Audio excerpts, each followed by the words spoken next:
Vamos ver a sala de espera. Vamos lá.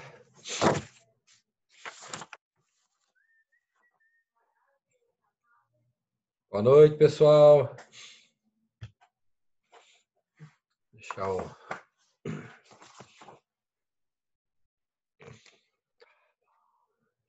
Só entrar. Boa noite, Júlia. Boa noite, professor. Tudo bem? Só muito frio, né? Muito frio, né? Hoje tá muito frio. E amanhã é pior, hein? Amanhã é pior. Se prepara. Se prepara que amanhã o bicho vai pegar. Previsão amanhã é de 2 graus na região aí de manhã.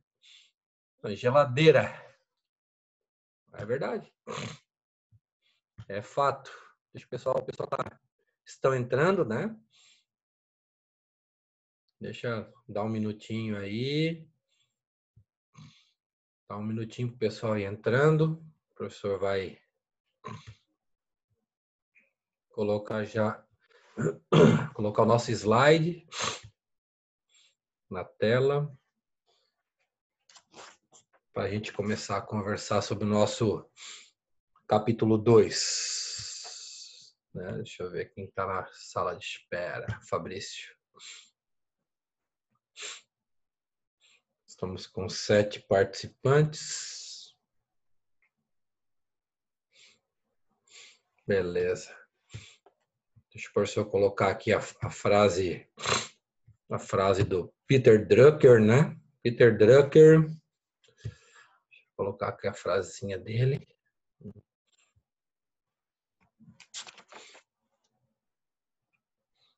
Enquanto a galera vai entrando. Estão vendo aí o slide, Juliana? Tá certinho para vocês aí? Tá aparecendo? Tudo certo? Sim. Ótimo. Não, então tá. A gente vai iniciando. São 7:02, né?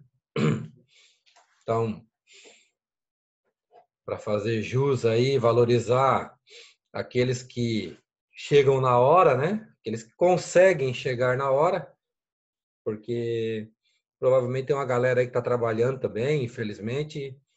Só que como a gente tinha bastante coisa para ver e organizar hoje, aí eu não marquei 7:30, né? Eu marquei 3 reuniões para a gente trocar algumas ideias, né? Botei essa frase do Peter Drucker, né? É uma frase bem interessante, né? Aqui estou eu com 58 anos, né? E não sei o que eu vou fazer quando crescer. É um dos maiores administradores, isso lá em 67, né? Querendo dizer o quê? Que o aprendizado, a gente nunca consegue atingir tudo, né? Toda a nossa capacidade, e também de que nunca é tarde para se aprender, nunca é tarde para a gente fazer algo, para a gente aprender algo novo, né? Então, tá aí um dos grandes gurus. Deixa eu admitir o pessoal que está chegando, a Raquel, Vinícius.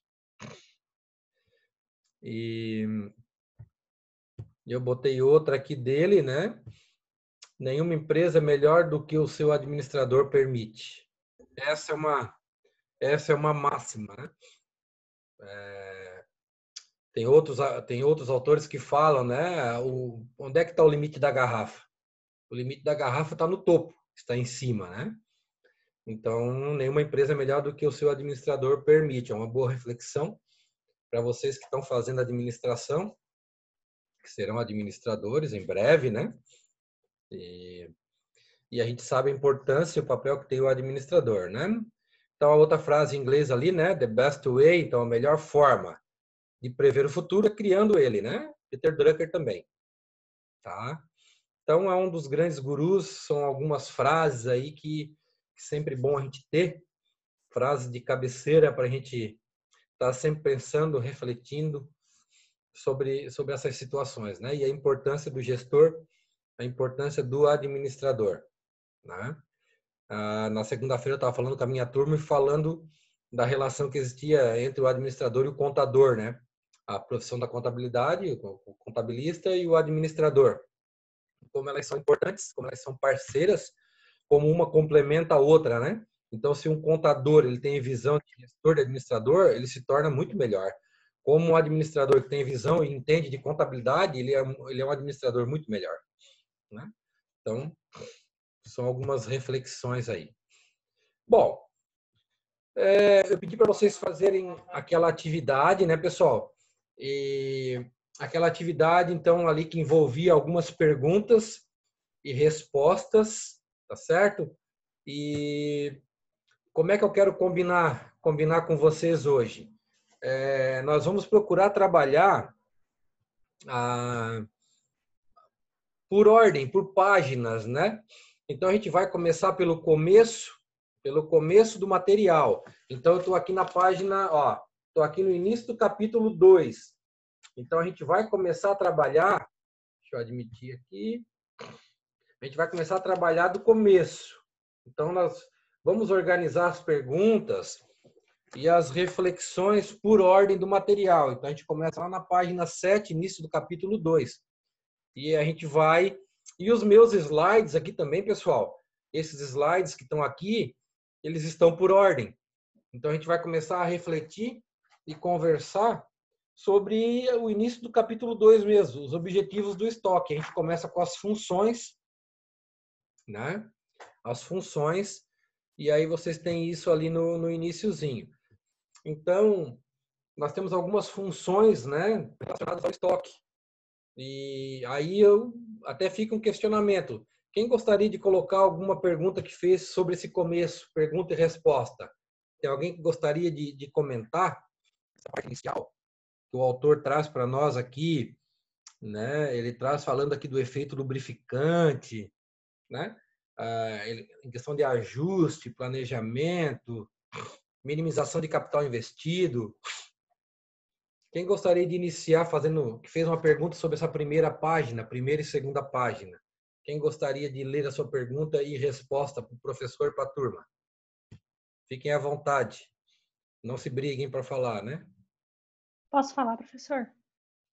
Quem está falando? É Emily? A Emily. Oi, Emily, tudo bom? Tudo?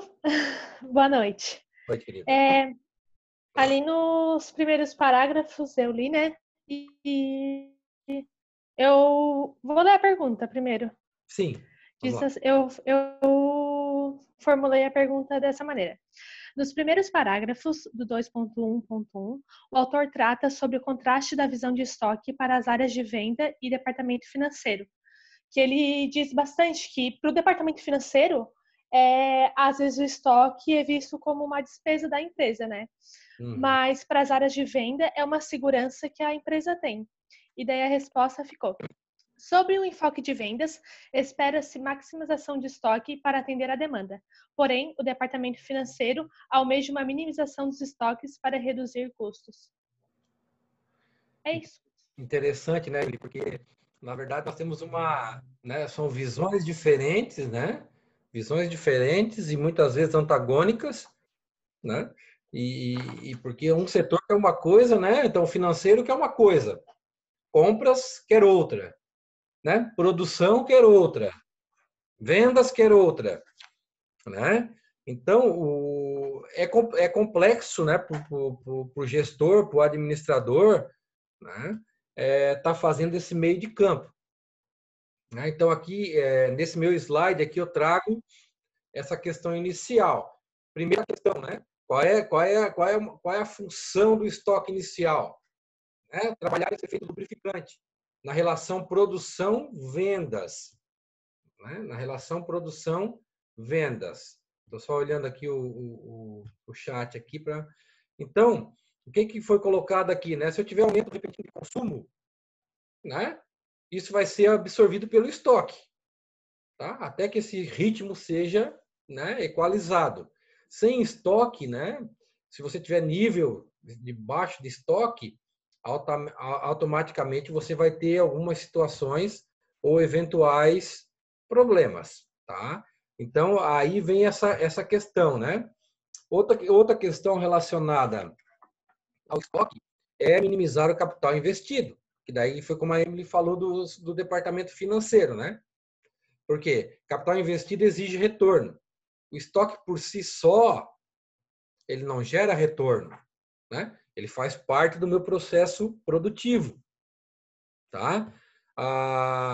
Uma gestão eficiente de estoque aumenta o retorno da empresa como um todo, pela diminuição do seu capital investido, né? Só que a gente tem sempre aí um dilema, né? Aqui envolve um dilema, porque eu não posso ter muito estoque, nem posso ter pouco estoque. Eu tenho um capital investido, então eu tenho que equalizar. Eu tenho que buscar essa equalização, tá? Essa é a grande dificuldade. E aí, tá na página 8, né? Na página 8, inclusive, Emily e pessoal, tem um quadro. Estão vendo ali, ó? Tem um quadro. E esse quadro, né, que é o quadro 2.1, ele traz para nós essa questão de conflitos. E não deixa de ser mesmo conflito, né? Porque eu até botei aqui no slide, né? Ó, a área financeira prefere estoque baixo. Por que ele prefere estoque baixo? Claro, ele quer menos capital envolvido, menos teoricamente, né? O capital lá parado no estoque, na armazenagem, tá? Porque ele quer melhorar os índices de retorno. Tá? Já a área de compra, comercial, produção, o que essa galera quer? Essa galera quer mais estoque, porque ela quer mais produção, ela quer mais produto em produção, ela quer mais produto acabado, porque ela quer uma margem maior, ela quer uma folga maior. Tá certo? Então o cara que é do comercial, ele quer vender, vender, vender, vender. Ele não quer, ele quer ter o produto na mão. Não é? Por quê? Porque ele quer ter essa habilidade maior de poder vender. Não, eu tenho a pronta entrega. Ah, tu quer quanto? Não, eu tenho aqui. Faz o pedido que eu já te mando. Não é? Então na página 8, o autor ele traz, né, o que se quer, né? A finança quer estoque baixo, redução de capital investido. Compras quer estoque alto. Né? Produção também quer. Ele quer mais folga para a produção. Ele quer fabricar maiores lotes. A produção quer isso. Né? O comercial quer uma boa imagem. Quer ter produto à pronta entrega. Muito legal isso. Né? E aí, claro, são conflitos departamentais que nós, como gestores, nós, como administradores, temos que saber trabalhar, saber buscar essa equalização, equalizar essas discrepâncias, né? E que nem sempre é muito fácil. Quem quiser falar e comentar algo, abre o áudio e pode falar, pessoal. Se alguém tem alguma pergunta, se fez alguma análise, algum comentário, ou se quer comentar, né? Pode ficar à vontade. Tá? Nós estamos na página 8. Tá bom? O professor está falando aqui, comentando, e se vocês tiverem dúvida, abre o áudio, pergunta. Tá bom? Bom, administração de estoques ainda, né? Então, aqui nós temos algumas situações ainda que vêm após a tabela. Após aquela tabela ali, na página 8 ainda. Né? Então, alguns comentários ali que vocês provavelmente devem ter lido, né? Um departamento dependente assume a administração dos estoques, conciliando os conflitos. Eu tenho que ter alguém trabalhando isso. Eu tenho que ter alguém, tem que ter um departamento, tem que ter pessoas habilitadas, tá? Para estar trabalhando nesse departamento, para estar conciliando, porque isso envolve muita coisa. Essa pessoa ou esse departamento, ela vai promover essa integração. Integrar, desenvolver processos, desenvolver metodologias para buscar essa equalização, tá? Então, não é só a venda, não é só a compra que importa, não é só a venda que importa. Eu tenho todo um fluxo né, dentro do meu processo, tá? E esse departamento, né, que fala departamento independente, olha só, interessante, departamento independente. Né? O que será que quer dizer isso?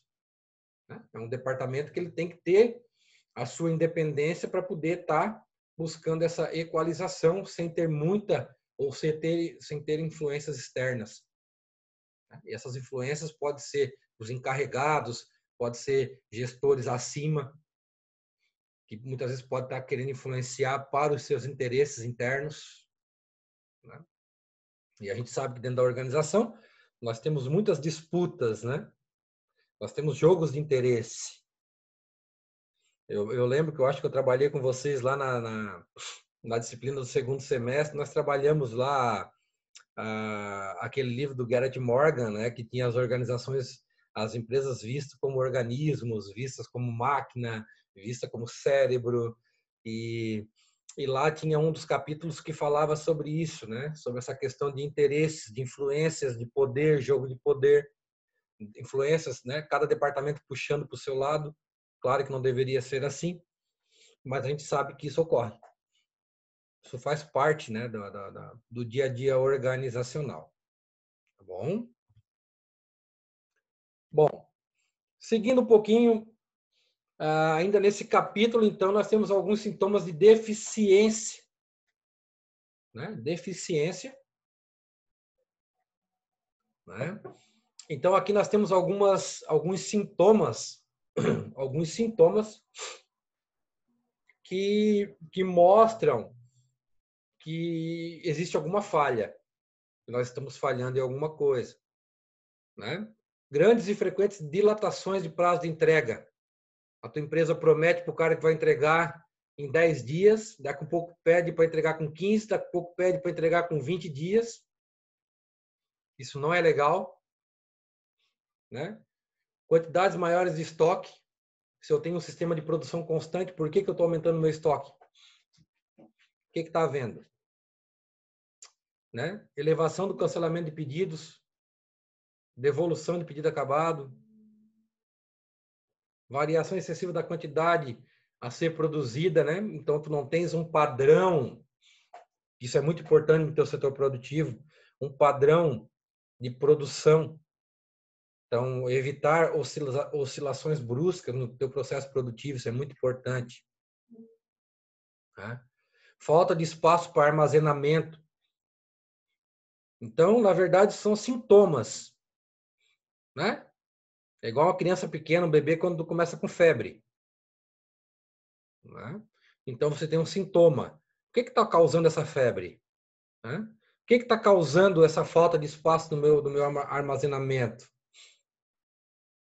Né? Então, tenho várias situações aqui que o autor traz para nós que são importantes, que mostram, né, que nós estamos com alguma situação que não deveria ser, não deveria estar daquele jeito. E a gente fala aqui que são sintomas. Alguém gostaria de comentar alguma coisa sobre algum desses itens? Alô! Nossa, é muito alto. Boa noite, senhor. Mudo. Tem alguém que está com o áudio aberto. Isadora? Achei que era a Isadora que estava. Não. Tá. É o Marcos aqui. Eu tô logado em 2 lugares, aí tá ouvindo o eco do meu celular lá na sala. Daí, Marcos, tudo bem? Tudo bem, boa noite, professor. Boa noite, querido. Boa noite. Quando eu vi essa parte aí ali nas páginas, eu lembrei daquele Just in Time, sabe? Tipo, sabe? Mas eu vi que não é isso o ponto, né? Não. Que a Não. função é conciliar, então não ajudaria. Não. É um pouquinho diferente a situação. É uma questão, Marcos, um pouquinho mais ampla aqui, né? Um pouquinho mais ampla. Não é só o estoque, né? O produto certo na hora certa. Isso vai um pouco além. Porque é como tu... Envolve muito lobby, né, também, porque cada setor vai ter nós vai temos ter um puxadinho ali. vários setores que estão querendo atender as suas necessidades. Sim. Então, Então, cada setor, como eu falei, o departamento financeiro ele quer uma coisa. Compras quer outra. Produção quer outra. Certo? E aí você vai ter que buscar essa integração e essa equalização. É claro que cada empresa tem a sua realidade. Cada empresa tem. Então, assim, uma empresa em Braço do Norte, muitas vezes, pode ser do mesmo setor em Tubarão. Mas mesmo de um município para o outro, próximo, elas vão ter realidades, né? E necessidades e características que são peculiares. Se fosse para eu colocar numa mesa, numa reunião com esses setores, eu mostraria a situação da empresa, né? Porque se o financeiro tá ruim, eu vou dar mais prioridade pro financeiro. Se o estoque tá passando por problema, vou conversar com o financeiro, tipo, o estoque tá precisando. E assim vai, de acordo com a necessidade. Perfeito. Acho que é o único jeito de conciliar, porque, tipo, não vou dizer, literalmente não tem como. Se fizer isso aqui, se não fizer isso, quebra. Isso. Acho que é o único jeito, porque nunca vai ter o cenário ideal das três harmonizadas. É naquela como é que se diz? Pouca farinha, meu filho primeiro, né? Isso, é. Não, tu tem razão. É fazer essas reuniões, mostrar a realidade, mostrar os dados, mostrar os números, né? E um bom administrador, um bom gestor, ele trabalha com base em informações, em números confiáveis, né? E aí você mostrar esses números e buscar a equalização, buscar o melhor caminho. E o objetivo maior é sim a empresa, é sim a empresa trabalhar bem da melhor forma, atender bem o cliente dela, que o objetivo principal é sim atender o seu cliente, né? Atender o seu cliente. Embora dentro da empresa um departamento seja cliente, né? Seja receptor e doador, né? Então você tem ali dentro da empresa, né? O meu departamento ele pode receber de um departamento e repassar para outro. Vai acontecer isso. Então essa integração entre os departamentos, essa sintonia, ela é muito importante, tá? E não é fácil, não, tá? Não é simples. Não é simples. Empresa é dia a dia, empresa é correria, empresa, né? A gente sabe que tem as suas dificuldades, né? Então, essa gestão de estoque, né, pessoal, e Marcos, né, que estava conversando agora, são fundamentais, principalmente em momentos de crise, né? Então, imagina se você, tipo agora, nesse nosso momento de pandemia, momento de crise econômica para muitos setores, né? Então, se você não tem uma boa gestão do teu estoque, como é que fica? Você vai ter dificuldades, né? Então, nós temos que trabalhar muito, né? Temos que trabalhar muito, principalmente em épocas de crise, em épocas de dificuldade, em épocas de pandemia, em épocas de inflação. Nós temos que ter essa política bem definida dentro da organização. Tá? Então, é isso que o autor, e eu estou colocando aqui no slide, né? E vocês fiquem à vontade para estar comentando com o professor. Algumas diretrizes das políticas de estoque. Alguns alunos até fizeram perguntas relacionadas a esse ponto, que está na página 9. Página 9 traz essa questão aí de algumas diretrizes, né? Principalmente diretrizes relacionadas a tempo de entrega do produto, né?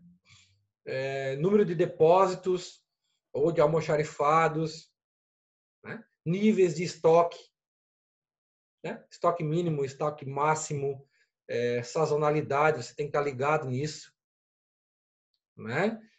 Limites de especulação. Muitas vezes não adianta eu comprar porque está barato, né? Então isso é uma falácia. Então muitas vezes você o cara vai lá e compra porque estava barato, daí vai lá e compra um monte de estoque. E aí depois? Nós temos que ver o cenário, né? Tem que ter uma visão mais ampla. Não é só comprar. Então, hoje eu participei de uma licitação lá em Braço do Norte. Foram comprados 5.000 kits de teste para Covid. 5.000 testes, né? 5.000 itens.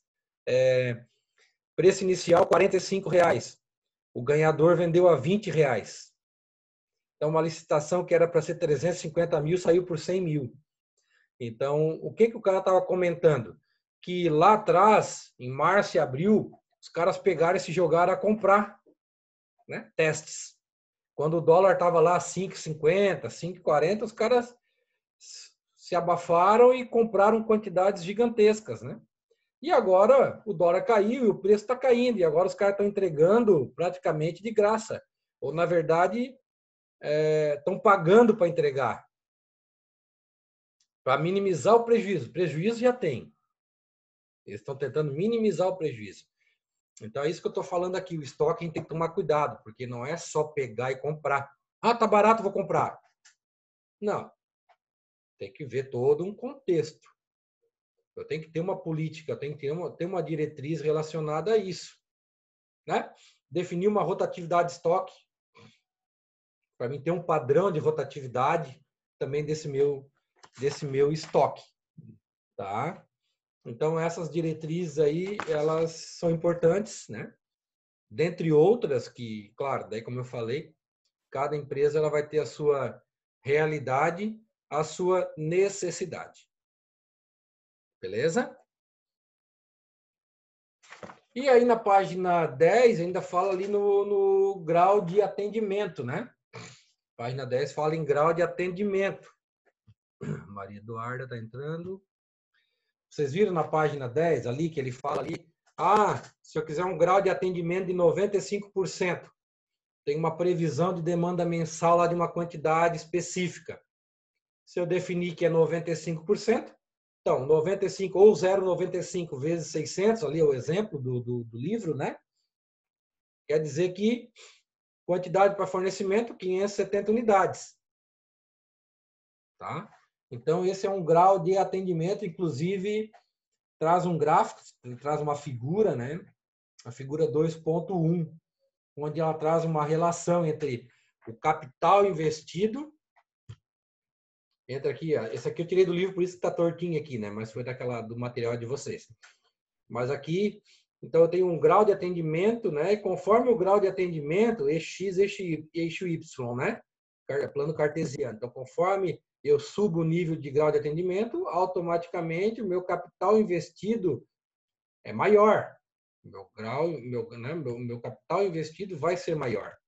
Então, eu tenho que analisar a minha situação econômica da empresa. Porque, às vezes, eu não consigo ter 100% de grau de atendimento. Né? Talvez eu não tenha capital suficiente. Então, olha, vou atender 80% e vou levar nessa média aí, 80, 85, né? E aí vou trabalhando nesse sentido. E, claro, conforme a previsão, conforme as previsões, conforme as coisas forem mudando, a empresa pode estar mudando esse grau, né? Esse percentual de grau de atendimento. Tá? Beleza? Estou só olhando os nomezinhos, dou uma paradinha às vezes, porque eu vou no chat ali para olhar o pessoal botando... Às vezes eu penso que é dúvida, né? Então, o dimensionamento do estoque, e eu botei aqui um gráfico legal, né? Onde esse dimensionamento ele envolve algumas questões. Vocês estão vendo aqui que a conciliação, né, é central. Então, eu tenho que buscar sempre estar conciliando consumo, disponibilidade de estoque, capital investido e custos envolvidos. Né? Nem sempre é fácil, então é isso que a gente tem que estar buscando aqui. Tá bom? Comentários? Bom, lá na página 11, página 10, depois página 11, nós temos um índice, que é o retorno de capital. E esse retorno de capital ele envolve rentabilidade de vendas e envolve giro do capital. Estão vendo aqui? Nós temos duas frações, uma multiplicada pela outra. Uma representa a rentabilidade das vendas, que é o lucro dividido pela venda, e a outra representa o giro do capital, que é venda dividido por capital. Tá? Então, lá no outro lado, nós temos ali uma figura onde ela mostra dois caminhos, né? Eu tenho um lado, tem aqui esquerda e direita. Um lado é a rentabilidade das vendas, né? que vai envolver a questão de vendas, lucro dividido por, né, vendas dividido pelo lucro, lucro dividido por vendas. Venda é o que? A receita menos as despesas. Então, o lucro dividido pelas vendas. Então, vem de um lado dessa matriz aqui, e do outro lado vem o giro do capital, que aí envolve as vendas relacionadas ao meu capital, e aqui dentro desse capital circulante, eu tenho meu estoque. Né? Eu tenho meu estoque. Então, onde é que interfere no meu retorno de capital? Envolve essa questão de estoque, né? De capital envolvido em estoque e de vendas. Por quê? Porque conforme eu diminuo o meu capital aqui, aumenta essa relação, vendas por capital. Né?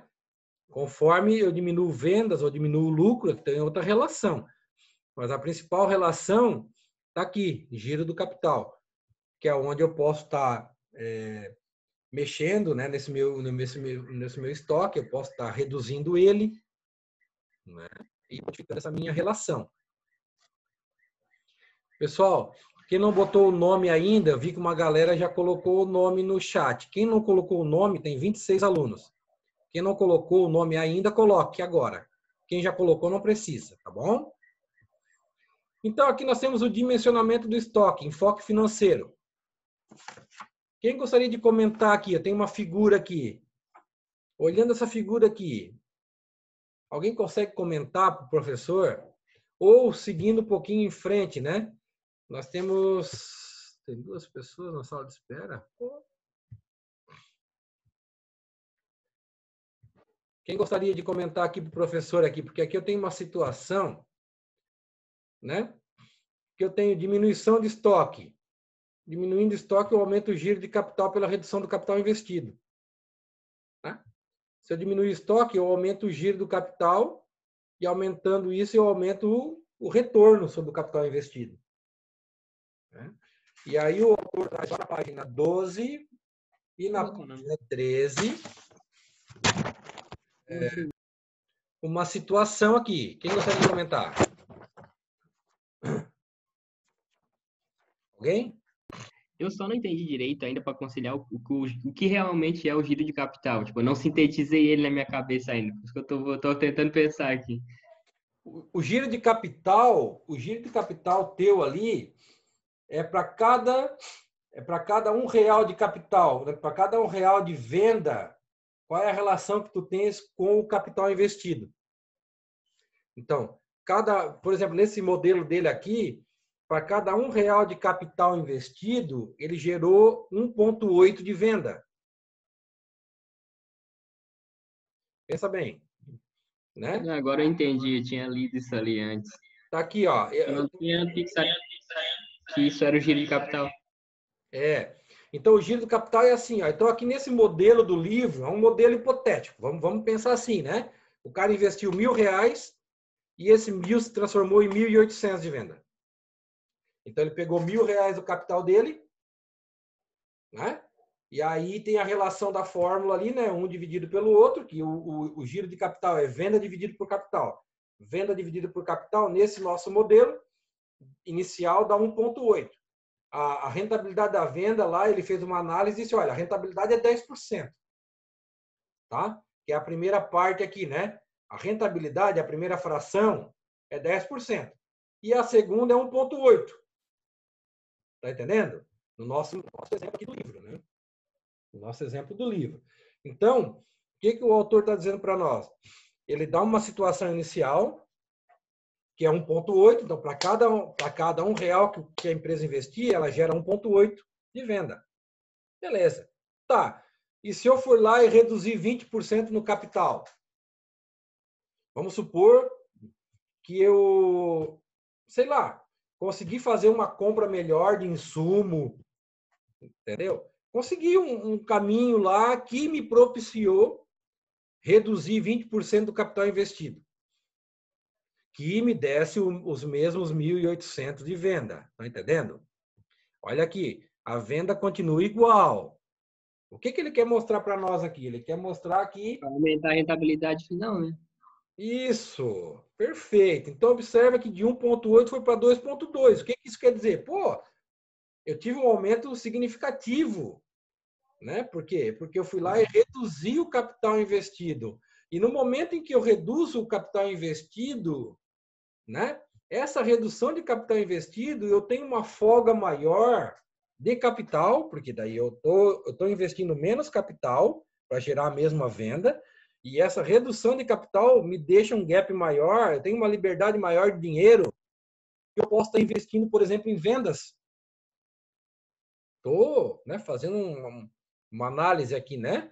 Eu reduzi de 1.000 para 800, de R$ 1.000 para 800. Me sobrou 200.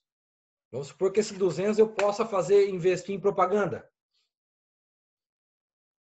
Né? Não sei, eu estou fazendo aqui uma análise com vocês, né? Mas são situações que vão envolver naquela fórmula do retorno de capital, que está na página 11. Então, meu retorno de capital, que era 1,8, ele foi para 2,2. Tá? O pessoal está entrando no final da aula, rapaz, faltam 3 minutos. Mas vamos lá. Então, é essa situação aqui, né? Eu tenho a política de estoque, tem duas situações aqui, né? E aí depois ele faz uma outra situação. Então, vamos imaginar, então, que essa situação aqui que eu fiz, que eu otimizei, né? Vamos pegar essa otimização aqui e vamos usar ela lá no outro lado. Vamos supor que eu pegue, então, esse capital liberado e financie vendas. Vou lá e utilizo esse valor que sobrou, esses incríveis R$ 200, que é um modelo hipotético, né, pessoal? Vamos supor que eu pegue esse 200, então, e vou lá e invista, né, em vendas. Então, se eu pegar, então, lá, vamos pegar lá o 1.800 lá, vamos pegar o 1.800 e vamos fazer o quê? Na verdade, o livro pegou o 200 e multiplicou por 1,8, né? Eu preferiria pegar o 1.800 e aumentar 20%. Pega o 1.800 e multiplica por 1,2. Tu vai chegar em 2.160. Ou seja, eu peguei aquele 20% inicial lá, que eu ganhei aqui, e aumentei no meu capital. Então, as minhas vendas saltaram de 1.800 para 2.160. Né? Então, o que acontece aqui nessa situação? Em vez de eu ter aquele 1,8, né? E depois aqui, né, na verdade, ele vai ter um aumento de 1,8, ele tinha ido para 2,2. Aqui, o que acontece? Se eu investir a diferença em vendas, ele vai para 2,2 inicial e 2,16. Deu uma diferencinha pequena, tá? Mas dá uma diferença, tá certo? Aqui no primeiro momento, quando eu liberei o capital de 20% lá, foi para 2,2. Se eu pegar e usar aquele 20% lá em cima do 1.800 e tiver esse acréscimo aqui de cima, então, em vez de ir para 2,2, vou para 2,16 ou 21,6 se eu multiplicar por 100, né? Quando eu boto na fórmula. Que aqui ele botou na fórmula, nessa fórmula aqui.